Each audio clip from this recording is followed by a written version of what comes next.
हाल ही में जारी की गई हिंडनबर्ग रिपोर्ट पर भाजपा ने सवाल उठाए हैं। हिंडनबर्ग रिपोर्ट को लेकर भाजपा ने सवाल उठा ही दिए। सोमवार को भाजपा सांसद रविशंकर प्रसाद ने कहा कि भारत के लोगों की ओर से ठुकराए जाने के बाद कांग्रेस, उसके सहयोगी और टूल किट गैंग की देश में आर्थिक अराजकता और अस्थिरता लाने की साजिश है। उन्होंने कहा कि हिंडनबर्ग रिपोर्ट शनिवार को जारी हुई तो रविवार को हंगामा हुआ।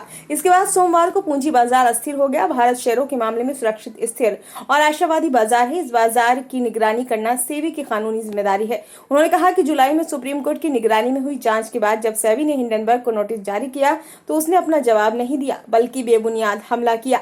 उन्होंने सवाल उठाया कि आखिर हिंडनबर्ग में किसका निवेश है। एक सज्जन जॉर्ज सोरोस जो नियमित रूप से भारत के खिलाफ प्रोपेगेंडा चलाते हैं, वे उसके मुख्य निवेशक हैं। नरेंद्र मोदी के खिलाफ नफरत फैलाते हुए कांग्रेस भारत के खिलाफ नफरत पैदा कर ली है। अगर भारत का शेयर बाजार परेशान हो जाता है तो छोटे निवेशक परेशान होंगे, मगर कांग्रेस को इससे कोई सरोकार नहीं है। उन्होंने कहा कि राजनीति में एक है टूल किट पॉलिटिक्स और दूसरी है चिट पॉलिटिक्स। परीक्षा में चिट मिलने पर कार्रवाई की जाती है। कांग्रेस चिट पॉलिटिक्स कर रही है। अब कांग्रेस पार्टी और उसके नेताओं को मिलने वाली चिटों का क्या क्या किया जाना चाहिए। उन्होंने कहा कि वे पूरे शेयर बाजार को ध्वस्त करना चाहते हैं, छोटे निवेशकों के पूंजी निवेश को रोकना चाहते हैं और ये सुनिश्चित करना चाहते हैं कि भारत में कोई आर्थिक निवेश न हो। हिंडनबर्ग रिपोर्ट पर भाजपा नेता शहजाद पूनावाला ने कहा कि रिपोर्ट पूरी तरह से सुनियोजित लगती है।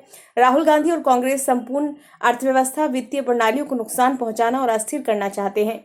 विदेशी रिपोर्ट आमतौर पर झूठ पर आधारित होती है। कांग्रेस और उसके पारिस्थितिकी तंत्र द्वारा इसे पकड़ लिया जाता है। इन विदेशी रिपोर्टों और उनके निर्माता का राहुल गांधी से क्या संबंध है। ऐसा लगता है कि राहुल गांधी का एजेंडा केवल दहशत और अस्थिरता पैदा करना है ताकि भारत में बांग्लादेश जैसी स्थिति पैदा की जा सके।